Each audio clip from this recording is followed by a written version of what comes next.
everybody. This is Patrick and Joe Talk About Something. I'm Patrick. And I'm Joe. So, we're going to talk about something interesting today. Probably every day that we actually do this series, but at least today, not to get too meta.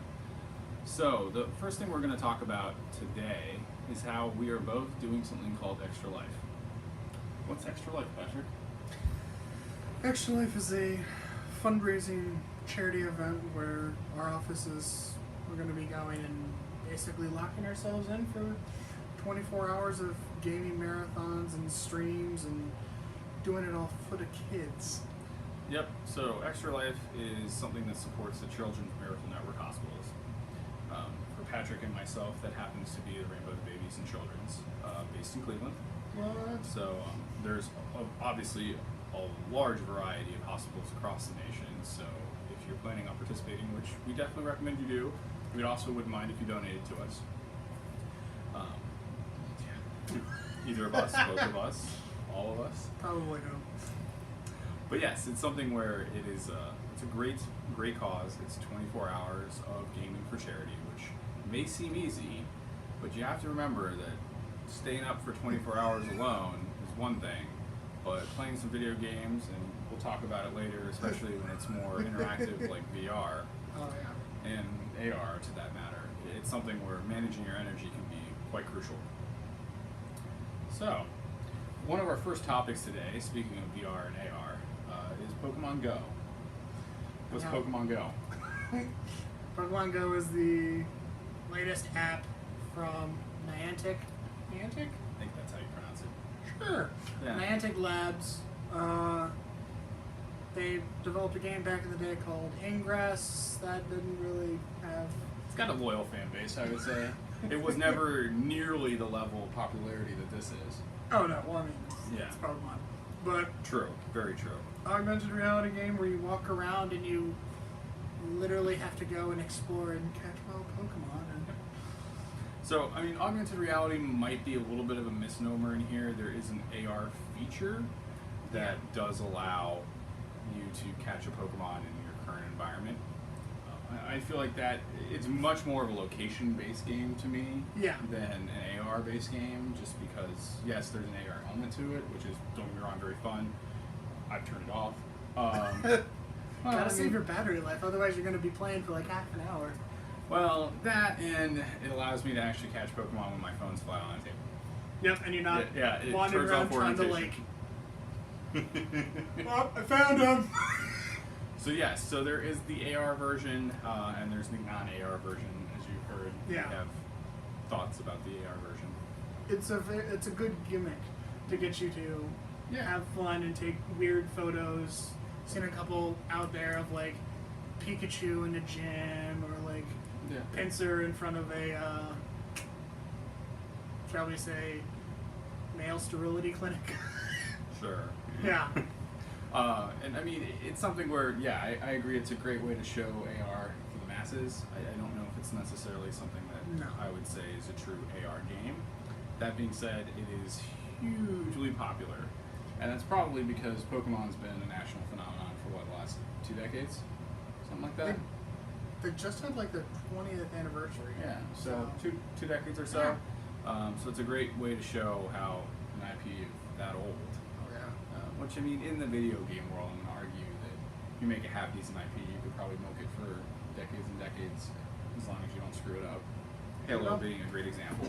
So what about Mario? Yeah, Mario, as I have on my shirt here. So I think it's something where it depends, but I would definitely agree that it's easy to do. Pokemon just goes across all generations because they keep coming out with a new game every year, 2 years. Yep. I mean, they have... what's the latest one? Sun and Moon coming out November, October, sometime this year. Nice. I'm picking one and or both of them up. Oh, it's 2 separate games? Yeah. Okay. So very cool. Yeah, it's something that every single generation can get into because. And it sounds like it has. Like I've seen interesting videos of Central Park being totally mobbed. Yep. Central Park being mobbed, like little kids. I think Yeah, like I was at the zoo the other day, hunting Pokemon and Pokestops. It's a great place to go. So many Pokestops. But anyways, I was just walking and the servers were down, and as soon as they came up, me and my friend noticed that about half of the zoo had their phones out. And it was like, most of the zoo was parents with their little kids and strollers and whatnot. But then there was also like preteen children just walking around with their phones out, just going crazy, catching Pokemon and wandering around and having way too much fun. So, fantastic. Yeah, no, it definitely looks. It's kind of cool how it's definitely bridging generational gaps and culture gaps that most games can't do. Yeah. Especially being a mobile game that forces you to get up and move around. A screenshot of a Reddit thread I think was probably one of the funniest things I've ever seen, where somebody was like, all right, I've downloaded Pokemon Go, how do I get this person to move? And somebody replied back saying, you walk around. And the original poster replied back saying, what? So it's something where, and I think that that's also been kind of a pro and con of the way that Nintendo and Niantic released it, is there's very little instruction in the game. So a lot of it is hearsay / trying to guess and figure it out / dealing with bugs, like a recent location of it, Pokemon, which I believe is broken in the latest release. Still broken, yeah. Still broken. But then there's also bugs where you can essentially name an Eevee what you want it to transform into, and it will. Doesn't always work. It did work for me yesterday, so I don't know. I am 2 for 3. Yeah, so it's something where without proper instruction, how would we know if it's true or not? And with that, I point back to the original theme song from like the first Pokemon TV series, where line was, "You teach me and I'll teach you." Pokemon. So we just gotta kind of crowdsource this. Nice. Everyone figures something out and they share it with everyone else online. I don't know anything, so you guys are kind of SOL on that front, but yeah, neither do I. I have really no clue what's going on. I know how to catch them. That's about it. Yeah, so. I think I'm level 10 at this point in time. What did you do now? My highest combat points somewhere in the 600s, which is pretty pathetic from what I've been reading online, but once I get to quadruple digits, I'll report back.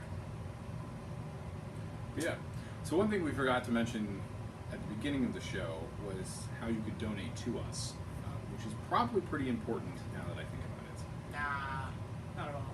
Yeah, they'll figure it out. Come on. So if you look beneath the video here in your little YouTube window pane, somewhere down there, you'll see that there are links to both Patrick and I's respective pages for Extra Life, and then we also have our team page for everybody that is on our company team that's participating this year. Another thing to note is that while we're talking about it, we are definitely not represented by our company in any official faction. We're doing this on our own. So the lawyers can please stand down. But yes, it's something where down there, and then bit.ly/Acumen, ACUMEN, Extra Life 2016 is a short link to get to our team page. You can find Patrick, myself, and a few other of our team members if you're feeling generous. Not all of our team is actually fundraising for the Children's Hospital. We have some team members raising for Akron. I believe Cleveland General is another one. I think so. Yeah, maybe out of Columbus. We have some local ones, and then obviously for team members that are in different states, they're generally raising for hospitals in their state or in their hometown. So, with that, we're going to cut to a very, very cool, quick commercial break. We'll be right back to talk a little bit more about PlayStation VR and the state of VR as we see it. This is a baby.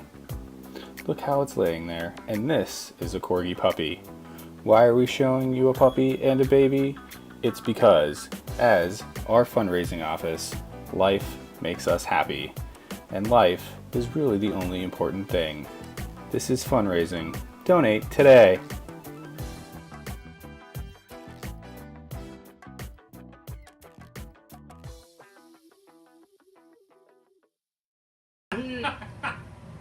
Alright, welcome back. I hope you guys enjoyed a nice little dose of puppies and babies, which hopefully, if you're still watching, which we would really appreciate it if you did. Pretty please.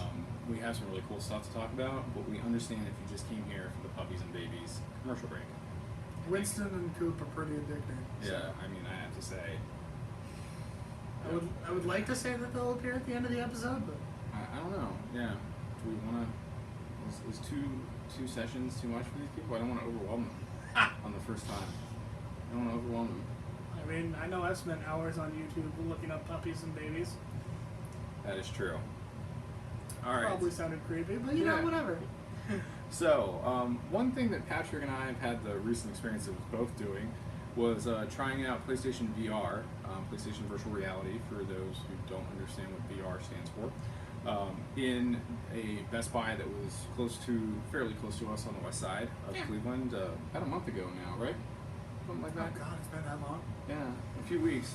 So it's something where PlayStation VR, for those who don't know, came out and basically immediately sold out, was released again, sold out again, came out the third time, sold out again. So as of this point in time, and Patrick unfortunately has been on the sellout part of the side all 3 times, I got in the second time by very, very lucky, fingers crossed, with Best Buy. Amazon never notified me for any of them, despite me asking it. So it's something where it's sold out very quickly, and based on the initial sales figures that Sony has been hinting at, or maybe even actually officially admitted to, I'm not sure. When this comes out in October, it's probably going to be the biggest install base of any VR headset. Yeah. Because last I heard, the only one that was close to that has any sort of sales figures was the HTC Vive, because it was shipping quicker than Oculus, so you're looking at somewhere in the ballpark of about 100 grand worth of units out in the, 100,000 worth of units out in the wild. Yeah. Oculus is probably somewhere in the ballpark of like 50K, and then granted that 100,000 units was based off of some slightly sketchy Steam calculations, so it may not be true. But I think it's probably a good ballpark estimate, and it makes sense that Oculus, contracting out to who knows who to build their headset, as opposed to HTC, which does have their own factories they could theoretically spin out for stuff like that. True. Because Oculus for a long time had displays from Samsung, among others. So I'm not quite sure who's building their stuff. Maybe it's Foxconn, something like that. But just a room full of monkeys in the back. Don't worry. Yeah, maybe. You'll get it eventually. Maybe. Hopefully in one piece. Yeah. It is a little. It is shipping faster than it used to. I know, but it's still a little weird, I guess, or sad that PlayStation, because Vive and Oculus are both PC, that kind of splits the user base, but PSVR having a bigger user base just based on the fact that they can actually provide the stock that people are requesting, that's kind of sad for Vive and Oculus. That's true, and I have seen some people argue that Vive, HTC shouldn't really be in talked about as much as they are, because it's really just Steam that happens to contract out to Vive for a headset, which I think is tomatoes when it comes to something like that. But it's still Steam, and Steam carries its weight in the PC community. Well, Valve definitely does, and it sounds like if you're curious actually about trying an HTC Vive, some of the Microsoft stores are actually doing demos very similar to PSVR now. Really? Which I found very interesting, because Xbox was supposed to be all in on Oculus, which may or may not happen in the current gen or the S gen. I wouldn't be surprised if Project Scorpio brings up the rear with that, but they'll probably be late to that party. Yeah, it's probably the fact that they're pushing out 2 consoles basically at the same time that they can really decide well, should we put VR in this one? How about that one? Yeah. This one? That? I'll just ship them. I don't know. So. Well, if the Xbox needed an extra, basically, central processing unit for it, kind of like the PS VR is going to, that makes sense to me, because when these consoles were initially shipped years ago, they weren't planning on supporting VR headsets, which is pushing a lot more pixels than a typical TV. because I don't think either the PlayStation 4 or the Xbox One can support 4K content natively. Not yet. I know that that's what the Xbox One S and the PlayStation Neo 4 or 5? Yeah. 4.5, whatever you want to call it. I know that that's what those consoles are being released for. They're not a true successor to the current generation of consoles. They're basically an upgrade to your current systems, which PC Master Race can whatever. Yeah. They can complain of, oh, this is why PCs are better. You know. Come on. But, I mean, you're doing the same thing. It's just that we can't upgrade our consoles that easily. Exactly. So, To a certain extent, we can't do the graphics side of things. I could pop open my PS4 and put a 2 terabyte hard drive in, which I probably should, but I can't do that on the Xbox One. Yeah. So I mean, Xbox not having any VR mention in any of their systems now is kind of, it's a little scary. It's a little scary for me going forward.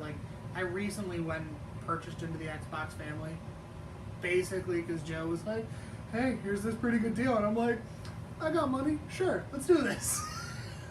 So, I'm new to the Xbox family, but if they're releasing 2 consoles back to back and there's no VR support mentioned in the future. Yeah. So. I mean, I don't blame you. Yeah. But that's nice being on both sides of the fence, is that from the VR side, you can do some stuff on the PSVR side and still have some exclusives that you wouldn't be able to necessarily get on the Xbox side. Granted, most of the stuff that I've seen on PlayStation and Xbox that run on both platforms generally run at a slightly higher frame rate on PS4 for whatever reason. Generally. Yeah. But then I've seen some weird outliers, like the Far Harbor update for Fallout was basically borked almost people's experiences on PlayStation 4. Xbox was, same. Yeah. So it's something where I think it definitely depends on who it is and what they're doing, but there's some optimizations that you can get out of either system. Yeah.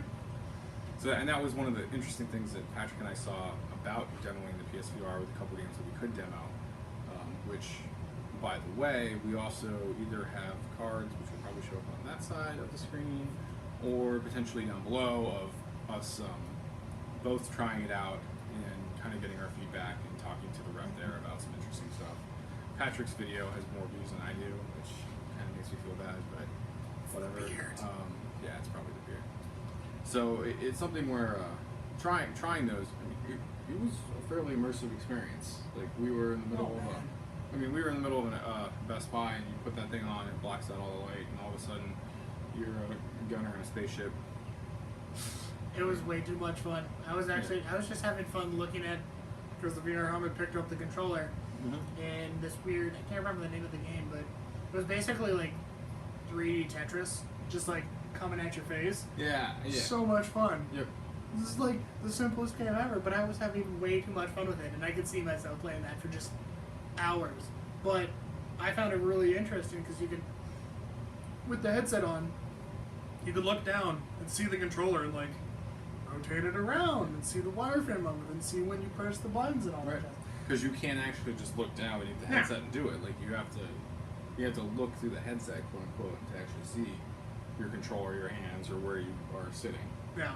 So it was one of those stupid little things that made me so happy about the experience. I was upset that we didn't get to test anything out that had the Move controllers. Yeah, I was a little bummed about that. We only got to test that one, Eve Valkyrie, and some Tron tank game. Yeah, there was some Tron tank game. I believe it's part of PlayStation Worlds, which was a lot of fun. But the controller was a little weird. Control style was weird. Or maybe my session, I just kind of broke it or something. I'm not sure.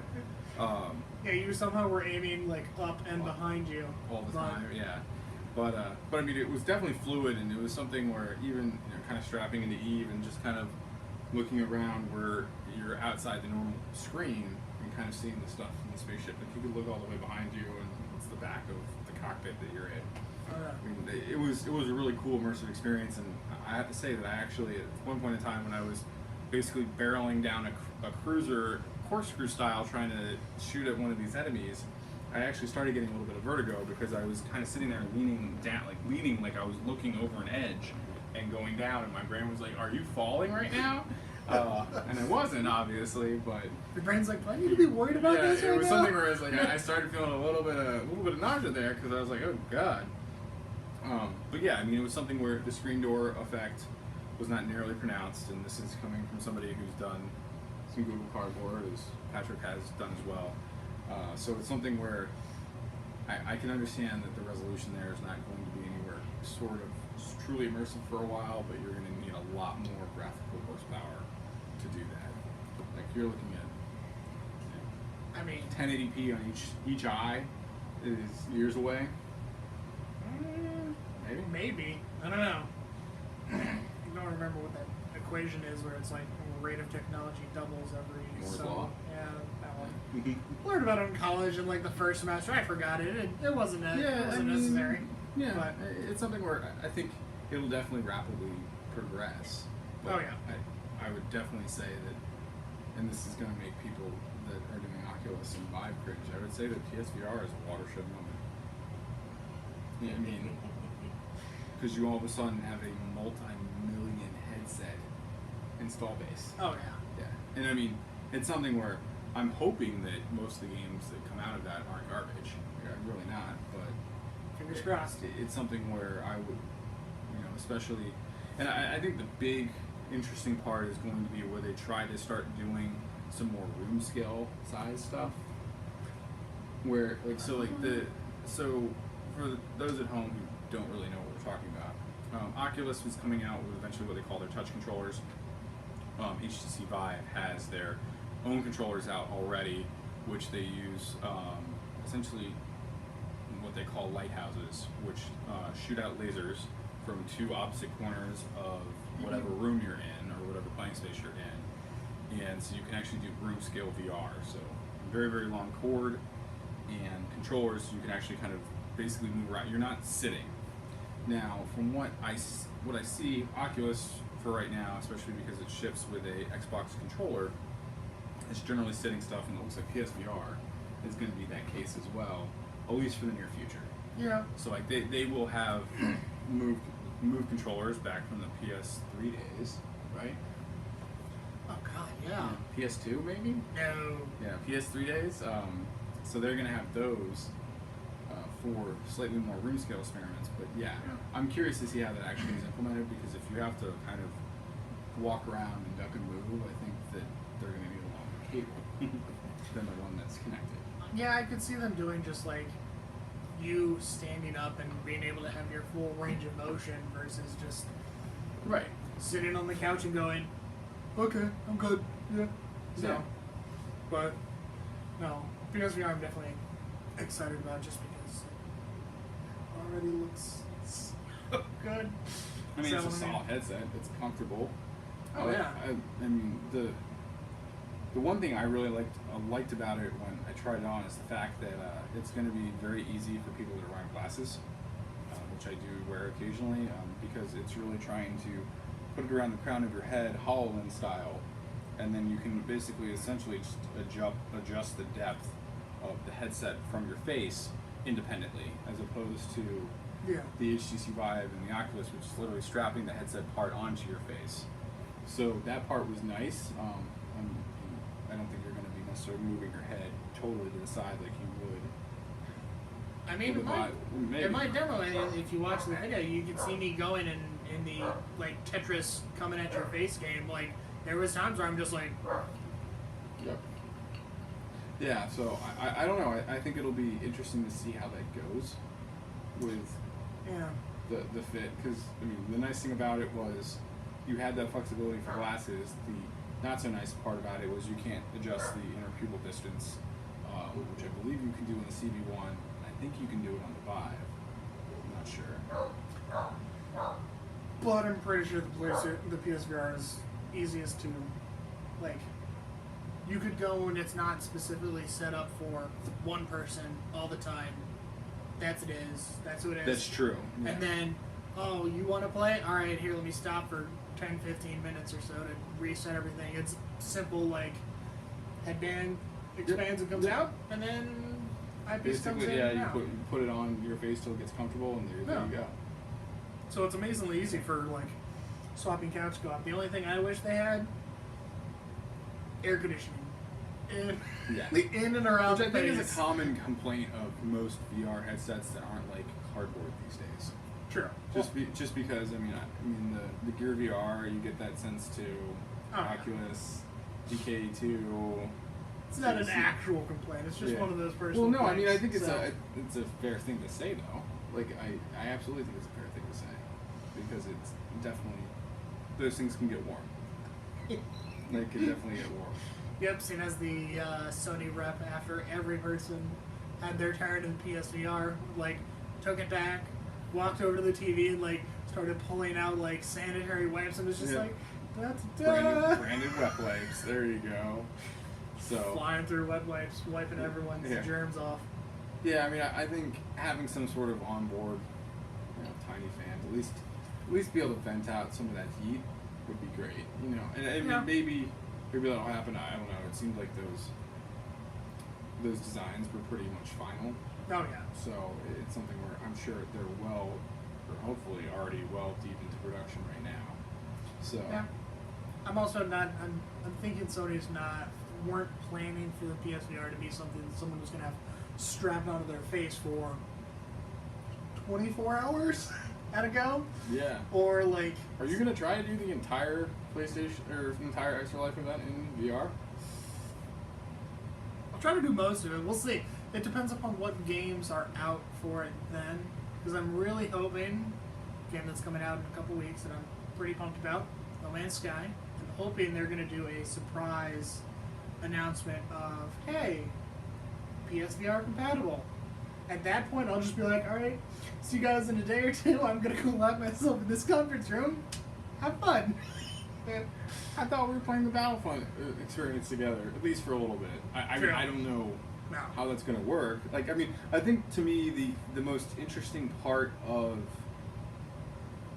the experience, and I kind of saw it a little bit with Eve Valkyrie, is first-person shooters. How do you account for the fact that you can go back and forth from a look standpoint, but you're not strafing, you're not actually moving the character?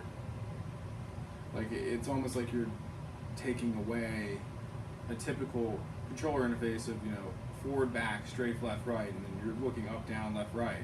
And almost all of a sudden your look is one joystick that you're not really using anymore because it's your head.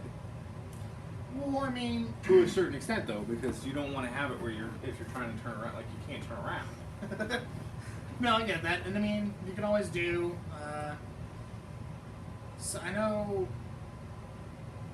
oh yeah, GoldenEye. Back in the day, you could go and you made your person look, and then you could go and lock in your view in that area and then move the cursor around the screen. So I'm thinking maybe something like that where, yeah, you looking around changes your point of view, but then the stick also controls on the screen where your reticule is. The aiming part, yeah. Yeah. I mean, that makes sense. That could be a good use for that. Yeah. So I think from what I understand, it's probably going to be more ship-based for the Battlefront experience. Ships and tanks, yeah. Yeah. AT-ATs, AT-STs. Or AT-ATs. I know that is a big hoopla on the internet, how you actually pronounce that. I'm not going to go into that right now, because we have much better things to talk about. We do? Sorry, he thought- does. I thought Maybe we not. did. Maybe not. But yeah, I mean, I think it's going to be definitely very interesting and hopefully pretty cool when that stuff comes out. It will be cool. And it will And be we'll be interesting. putting it through the paces at Extra Life, that's for sure. I guess we'll find out from a kind of a trial and error standpoint what happens when you put somebody in virtual reality for hours and hours at a time. Volunteers tribute. Yeah. Does time slow? Does time speed up? Or is one of our recent skit ads that we're doing alongside this series for Extra Life to get the word out, should you be wearing a diaper? Great Answer? question. You can Probably. find out in that video. But yeah, so I think it's gonna be a fun time, and I'm really looking forward to it. But yeah, I think that it'll be cool. We'll have probably every major virtual reality headset on site that day. I know we already have a couple in the office, so We'll definitely have a CB1. yeah. There's a couple people that own the Vive, from what I understand. There will be some PSVR. Your PSVR at least. Yeah. I'm assuming one or two other I people. think have some ordered other people have gotten one, and then we'll be waiting in line for yours, and hopefully we get lucky with that. I have a tent. So I think it'll be interesting. It'll be a lot of fun. It always is. So Yeah. Well, thank you for tuning in to Patrick and Joe talk about some interesting stuff. That is a working title name, so don't get too sad if that's not the same name next time. But from our house to yours, I'm Joe. I'm Patrick. Thanks for tuning in. Cheers. I didn't cheers at the same time as you did. Cheers. Cheers.